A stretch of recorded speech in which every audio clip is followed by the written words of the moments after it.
फरमाया मरने के बाद नाम अमल बंद हो जाता है, जितनी नमाजें पढ़ी, रोजे रखे, नेक काम किया। लेकिन फरमाया चंद चीजें हैं जो मरने के बाद भी चलती रहती है। फरमाया वो क्या है? फरमाया वो नेक व सालेह औलाद है। ये बेटा जब तक नेकियां करता रहेगा, नमाजें पढ़ता रहेगा, बेटी जितनी नेक होगी, हुज्ब हया व इफ़्फ़त में होगी, फरमाया सवाब किसको मिलेगा? उस मुरब्बी को मिलेगा जिसने इस बेटी की तरबियत की है। अब हो सकता है तरबियत खाला ने की हो, सवाब उसको मिलेगा। तरबियत माँ ने की हो, बाप ये ना समझे कि मुझे मिलेगा। तरबियत का सवाब उसको मिलेगा जिसने क्या की है? वक्त दिया है, औलाद पे तवज्जो दी है। और तरबियत के उसूल पता होना चाहिए, एक मजलिस में गुंजाइश नहीं है। फरमाया नेक औलाद, दूसरा फरमाया अगर कोई अच्छी किताब लिखी है, जब तक कोई उस किताब से हिदायत पाता रहेगा, इसे सवाब मिलता रहेगा।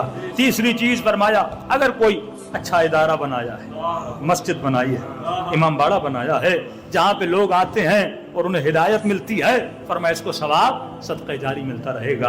दूसरी चीज मासूम फरमाते हैं जो भी नेकियां करनी है अपनी जिंदगी में खुद करके जाओ।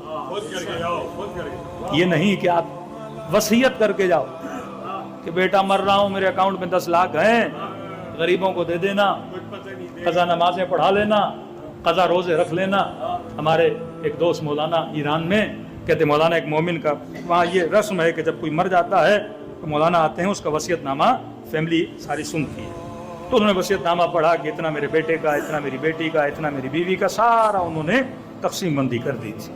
और आखिर में लिखा कि मौलाना साहब मेरे बैंक अकाउंट में जितने मेरे पैसे हैं, बेटों को मैंने बहुत दिया, बेटी को दिया, बीवी को दिया, अब ये चंद लाख जो मेरे अकाउंट में, तो ये वसीयत में मौलाना को कर रहा हूं कि मेरे इन पैसों से मेरी कज़ा नमाजें पढ़ा ली जाए, मेरे कज़ा रोजे रख लिए जाएं, जिसे आप मुनासिब समझें। ये मेरी वसीयत है, इतने साल कोई मेरी कज़ा नमाजें हैं, ये कज़ा रोजे हैं एहतियातन।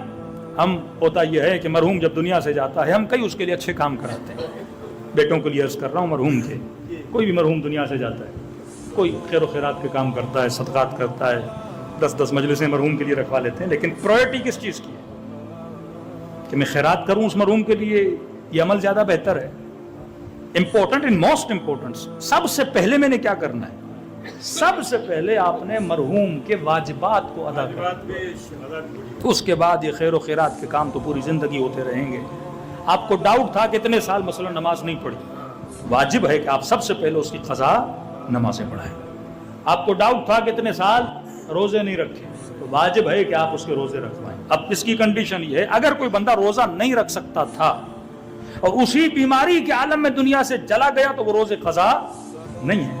मसलन ऐसी बीमारी थी कि वो काबिल ही नहीं था रोजे रखने के। कोई बंदा पे अपना अल्जाइमर के मरीज होते हैं जिनको पता ही नहीं नमाज कैसे पढ़नी है, रोजा कैसे रखना है, और उसी 10 साल अल्जाइमर में था और उसी बीमारी के अंदर ही मर गया, तो वो नमाजें क़ज़ा नहीं होंगी। जो होश हो, सही हो, सालिम, जिंदगी में उसने नमाजें नहीं पढ़ी, वो नमाजें सबसे पहले, खैर खैरात से पहले, हर काम से पहले आपने उसकी वाजिब नमाजें पढ़ानी है। कहते मौलाना वसीयतनामा पढ़ा, बेटों को कहा कि बेटा वो पैसे दे दो जो आपके अकाउंट में हैं, हम इसी क़ज़ा नमाजें पढ़ें। बड़े बेटे ने कहा कि मौलाना जब खुद नहीं पढ़ी हमें क्या जरूरत है भाई, इतने पैसे आपको दें कि आप नमाजें पढ़ाओ। अब मौलाना कहते मैं क्या करता? तभी मासूम फरमाते जो काम करना है जिंदगी में खुद करके जाओ। मरने के बाद माल ऐसी चीज है, किसी पे भरोसा न किया करो। इसी माल के जरिए से हमने सगे भाई को भाई से लड़ते हुए देखा, मोमिन को मोमिन से लड़ते हुए देखा, बहन को भाई को गाली देते हुए देखा। सिर्फ माल की वजह से पैसा इंसान को मुनाफिक बना देता है। ये पैसा ऐसा है कि सगे रिश्तों को एक दूसरे से जुदा कर देता है।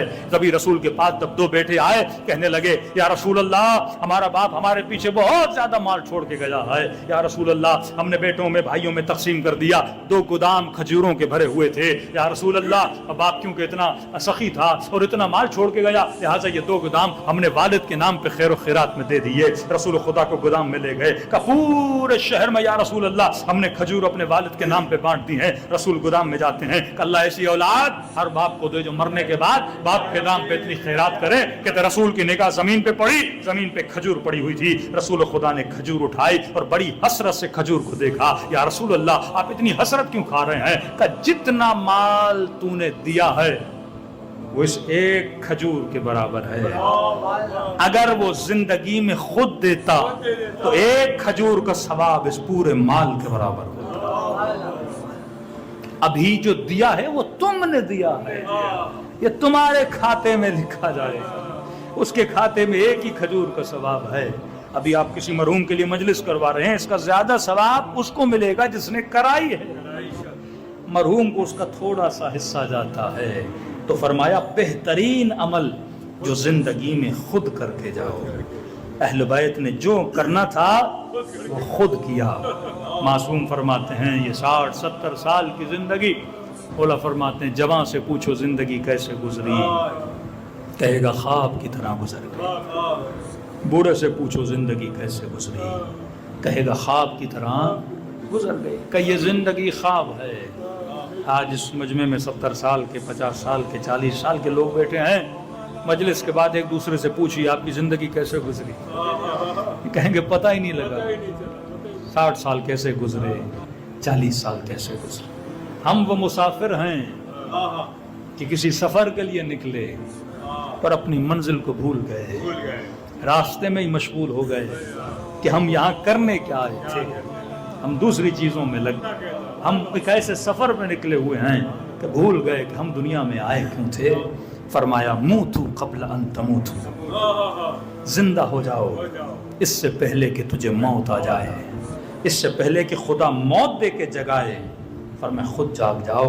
اور جاگنے کے لیے بہترین عمل نماز شب. ایک نماز جو واجب ہے جس میں جاگنا پڑتا ہے، ایک نماز جو مستحب ہے جس میں خود کو جگانا پڑتا ہے.